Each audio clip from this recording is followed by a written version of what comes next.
If you've heard the commentary of any sport, you'd have heard something like, the team has the momentum.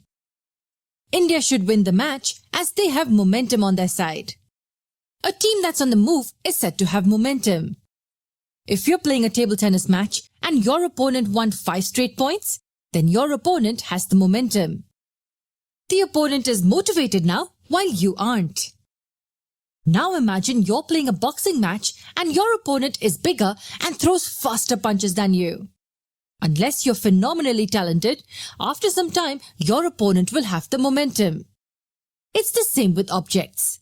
More the mass and more the velocity, greater will be its momentum. In physics, momentum is the product of mass and velocity. It's about how heavy the object is and how fast it's moving. The symbol used for momentum is lowercase p. So this can be written as P equals m times v. With this, you can also guess the units of momentum. Mass is kilograms and velocity is meters per second. So the SI unit of momentum is kilogram meters per second.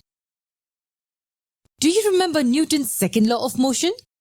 It said that the acceleration is force over the mass of the object. Or force is mass times the acceleration. There's an interesting way to understand the second law using momentum. Think about it this way. When some net force is applied, the velocity of the object will change. And velocity changes, its momentum will also change. So net force is nothing but rate of change of momentum. We can write that as P2 minus P1 over T. P2 is the final momentum, while P1 is the initial momentum, and T is the time taken. If V is the final velocity and U is the initial velocity, this can be written as mv minus mu over T. In both the cases, the mass is m as it's not changing. This equation can be written as net force equals m times V minus U over T. And what is V minus U over T? It's the rate of change of velocity, and that's nothing but acceleration. Net force will equal mass times the acceleration. That's nothing but the Newton's second law of motion. We just understood it using momentum. In fact, even the Newton's first law can be understood using this concept.